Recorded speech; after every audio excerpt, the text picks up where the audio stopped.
Hyderabad style mutton marag ఎలా చేయాలో చూసేద్దామా.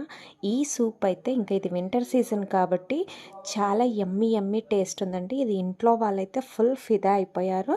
దీనికి కావాల్సిన ప్రాసెస్ ఐటమ్స్ ఏంటో చూసేద్దాము. ముందుగా అయితే గీ తీసుకొని అందులో ఆనియన్స్, ఓల్ గరం మసాలా, పచ్చిమిర్చి చీలికలు అయితే వేసేసుకోవాలి. ఇంకా ఆ తర్వాత కొంచెం అల్లం వెల్లుల్లి పేస్ట్, సాల్ట్, తోక మిరియాలు అంటారు కదా, అవి కూడా వేసేసి మటన్ అయితే వేసేసి ఇంకా విజిల్ పెట్టేసుకోవాలి. 4 విజిల్స్ వచ్చే వరకు అయితే ఇంకా వీటిని అయితే పెట్టేసుకోవాలి. ఇంకా ఈలోపు అయితే మనము కాజు బాదాంని అయితే నానబెట్టుకొని ఇంకా అందులో పాలు వేసేసుకొని అయితే మిక్సీ చేసుకోవాలి.